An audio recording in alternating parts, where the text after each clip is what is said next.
This channel does not promote any violent, harmful, or illegal activities. All content provided by this channel is meant for an educational purpose only.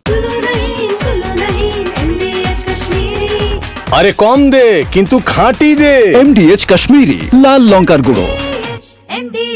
দেখছেন TV9 Bangla, আমি আত্রি আপনাদের সঙ্গে এই মুহূর্তে trolley পড়ার খবর আপনাদের দেব, কারণ সেখানে আবার সংঘাতের মেঘ তৈরি হয়েছে। টালিগঞ্জের স্টুডিও পাড়ায় ফের সংঘাতের মেঘ কি নিয়ে? না অনির্বাণের মিউজিক ভিডিওর শুটিংয়ে বাধা। তিনি এই মুহূর্তে সাংবাদিকদের মুখোমুখি হয়েছেন, কি অভিযোগ তার শুনুন।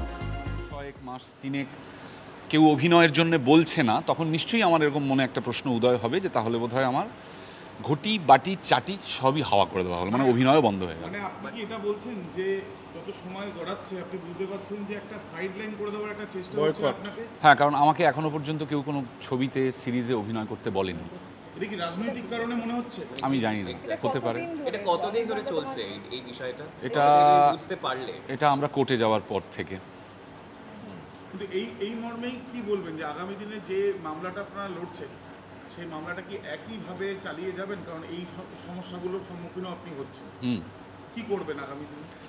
দুটো প্রশ্নের দুটো আলাদা উত্তর। একটা হচ্ছে, ধরুন আমাকে কেউ অভিনয়ের জন্য বলছে না, এবার অভিনয় তো আমি করবই, কারণ অভিনয় করতে না লাগে ক্যামেরা, না লাগে স্টেজ, না লাগে অন্য কিছু। অভিনয় করার জন্য আমাকে লাগে আর আমার সামনে কিছু দর্শককে লাগে। সেটা পৃথিবীর যে কোনো স্থানে হতে পারে। আমি এক্ষুনি এখানে দাঁড়িয়ে একটা পারফরমেন্স করতে পারি, বা বাইরে কালীঘাটের রাস্তায় দাঁড়িয়ে একটা পারফরমেন্স করতে পারি, ঠিক কিছু মানুষ জুটে যাবে। তাহলে কি দাঁড়ালো? অভিনয় করা আটকাবে না। আমি যদি অভিনেতা হিসেবে চাই আমি কিছু এক্সপ্রেস করব, কোনো গল্প, কোনো মুহূর্ত আমি এক্সপ্রেস করতে পারবো, নাম্বার ওয়ান। নাম্বার টু হচ্ছে, এই যে কোর্ট কেস, এটা তো এক ধরনের একটা লড়াই কিছু ন্যায্য দাবির জন্যে। সেটা আমরা যতদিন পারবো আমরা চালিয়ে যাব। আমাদের যতদিন সেই সামর্থ্য থাকবে, আমাদের যতদিন সেই ক্ষমতা থাকবে, শক্তি থাকবে, আমরা সেটা চালিয়ে যেতে পারবো। এই ক্ষেত্রে আমি আপনাকে অভিনয় করতে পারবো যতটা শিওরলি বলতে পারছি। কোর্ট কেসে কতদিন আমরা দাঁড়িয়ে থাকতে পারবো সোজা হয়ে, চেষ্টা করব, সেটা নিশ্চিত করে বলতে পারবো না যে আমরা সারা জীবন কোর্ট কেস চালিয়ে যাব, বলতে পারবো না। কিন্তু অভিনয় আমার কেউ আটকাতে পারবে না, আমি সারা জীবন অভিনয় করতে পারবো। নিশ্চিতভাবে আপনি অভিনয় করতেই পারেন, হ্যাঁ, মঞ্চেও করতে পারেন, কিন্তু মানে বাংলার দর্শক বহু অপেক্ষার পর অনির্বাণ ভট্টাচার্যের মতো একজন শিল্পীকে পেয়েছেন, এবং সেই জায়গা থেকে দাঁড়িয়ে এই যে এখানে যে আপনার বিগত বেশ কিছু বছরের যে কাজ ওটিটি বা সর্বত্র, এই ক্যামেরার সামনে কাজ, এটা তো একটা পেশা, এটা তো একটা কেরিয়ারও বটে। তো সেইটা নিয়ে কি ভাবনা, কি বিকল্প ভাবনা, নাকি সেটা নিয়ে ভাবছেন না বলেই বলছেন যে অভিনয় তো? দেখুন, পরিষ্কার কথা, আমি একজন চলচ্চিত্র অভিনেতা, চলচ্চিত্র পরিচালক, থিয়েটার করেছি, মিউজিকের সঙ্গে যুক্ত, এটাই তো আমার কাজ। আমি তো এটারই সর্বক্ষণের কর্মী।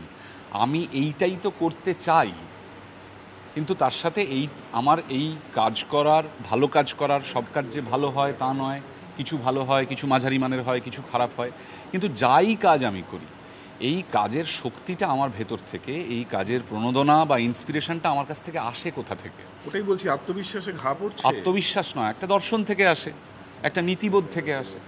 আমি এতদিন ধরে এত মানুষের কাছে থিয়েটার শিখেছি, বিভিন্ন মানুষের কাছে চলচ্চিত্র শিক্ষা করেছি। তারা তো শুধু চলচ্চিত্র, ক্যামেরাটা এভাবে বসাতে হয়, এভাবে এক্সপ্রেশনটা দিতে হয়। শিল্প শিক্ষা তো শুধু এইভাবে হয় না। আপনি শাস্ত্রীয় সঙ্গীত শিল্পীদের গিয়ে জিজ্ঞেস করে দেখুন যে তাদের গুরুরা তাদের শুধু সা রে গা মা শেখান না, একটা নীতিবোধ শেখান, একটা আদর্শ শেখান, একটা দর্শন শেখান। আমি তো এত বছর কাজ করার পর এই প্রথম দেখছি আমার যে শৈল্পিক আদর্শ, সেটার সাথে একটা ঠোকাঠুকি লেগে যাচ্ছে। এবার ঠোকাঠুকি লেগে যখন যাচ্ছে, আমি বোকা নই, ন্যাকাও নই, আমি জানি।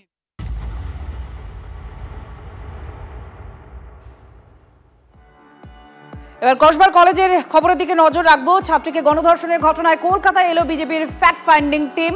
দিল্লি থেকে কলকাতায় এলেন অনুসন্ধানকারীরা।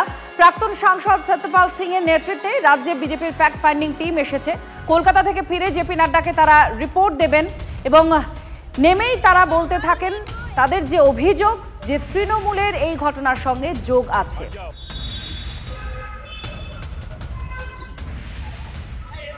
कमिश्नर ऑफ पुलिस और चीफ सेक्रेटरी और जो कॉलेज की अथॉरिटीज़ हैं उन सबसे समय मांगा है बातचीत करने के लिए और समझने के लिए कि क्या कार्रवाई हुई और कहां तक पहुंचे हैं। अगर प्रशासन को हमारे जैसे लोगों से मिलने का समय नहीं है, तो वो लोग क्या कर रहे हैं ये हमको नहीं मालूम, हम आके पता करना चाहते हैं।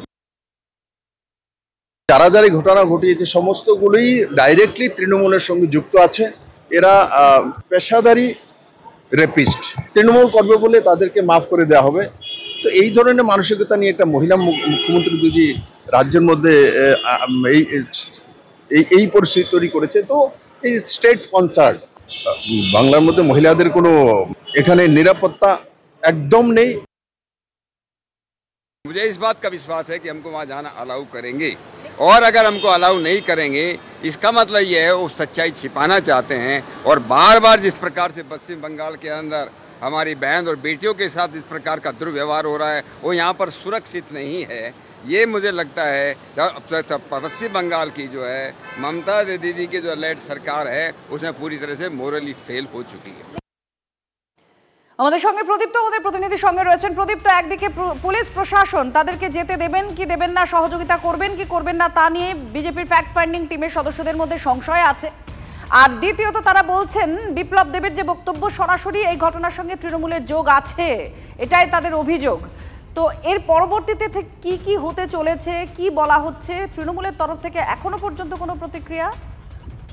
দেখো, তৃণমূলের তরফ থেকে এখনো পর্যন্ত আনুষ্ঠানিকভাবে কোনো প্রতিক্রিয়া মেলেনি।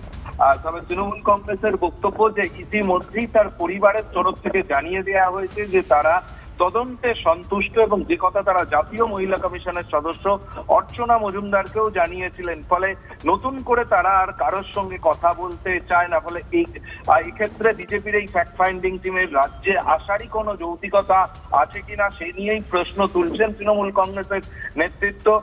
তবে বিজেপির তরফ থেকে যা সিদ্ধান্ত নেওয়া হয়েছিল, তারা কলকাতাতে ইতিমধ্যেই নেমেছেন এবং এরপর একটি হোটেলে তারা কিছুক্ষণ থাকবেন। তারপর সেখান থেকে লালবাজার কলকাতা পুলিশ কমিশনারের সঙ্গে দেখা করবেন, মুখ্য সচিবের সঙ্গেও দেখা করতে চেয়ে তারা ইমেল করে। প্রদীপ্ত, তুমি সঙ্গে থাকো, আমরা তৃণমূল কংগ্রেসের তরফ থেকেও প্রতিক্রিয়া নেব। জয়প্রকাশ মজুমদার তিনি আমাদের সঙ্গে রয়েছেন। জয়প্রকাশ বাবু, দেখুন নেমেই বিজেপির ফ্যাক্ট ফাইন্ডিং টিম তারা অভিযোগ করছেন যে তৃণমূলের যোগ আছে এই ঘটনার সঙ্গে, কি বলবেন?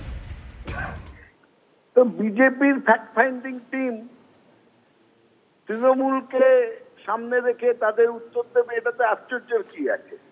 সব থেকে বড় কথা, এসছেন এক্সিকিউটিভ ক্লাসে সফর করেছেন, ফ্লাইটে 5 তারা হোটেলে এসে উঠেছেন, আরামে খাওয়া দাওয়া করছেন, এসি গাড়িতে ঘুরছেন, করে কিসের টিম, কিসের ফ্যাক্ট আর কিসের ফাইন্ডিং, সেটাই তো প্রধান প্রশ্ন। যে নির্যাতিতা তার পরিবার, শুনে নিন, নির্যাতিতা তার পরিবার বলছে আমাদের এখানে যে তদন্ত হচ্ছে তারা বলেছে উৎকৃষ্ট মানের এবং আমাদের কোনো কমপ্লেন নেই। সেটা বিজেপির মহিলা কমিশনের সদস্যকেই বলেছেন। গ্রেপ্তার হয়েছে যারা অপরাধী, সঙ্গে সঙ্গে দ্রুততার সঙ্গে তাদেরকে গ্রেপ্তার করা হয়েছে এবং রাজ্য প্রশাসন সিট গঠন করেছে এবং এগিয়ে নিয়ে যাচ্ছেন এই ঘৃণ্য অপরাধের কিনারা করতে। এর আগে আমরা দেখেছি আরজি করে দ্রুততার সঙ্গে শুধু গ্রেপ্তার নয়, পরে সিবিআই কে দিয়ে, সিবিআই যখন আসলো, সিবিআই মামলা করে সেই যাকে রাজ্য পুলিশ গ্রেপ্তার করেছিল তাকেই ফাঁসির সাজা দিল। আর এখন অগ্নিমিত্রা পাল 2 দিন আগে বললেন সিবিআই এর কাজে আমরা সন্তুষ্ট নই। এই বিজেপির কনফিউশন আর কন্ট্রাডিকশন, এইটা বুঝে নিতে হবে। বিজেপির ফ্যাক্ট ফাইন্ডিং টিম এসে একটা কথা বলছে, আর বিজেপির নেত্রী অগ্নিমিত্রা পাল আরজিকর সম্বন্ধে বলছেন সিবিআই কোনো কাজের নয়, অপদার্থ। অনেক ধন্যবাদ জয়প্রকাশ বাবু আপনার প্রতিক্রিয়ার জন্য। MDH চানা মশলা, এখন ছোলা হোক বা বরবটি দানা, সাদা চানা হোক বা কালো, সব রান্নাই হবে অসাধারণ।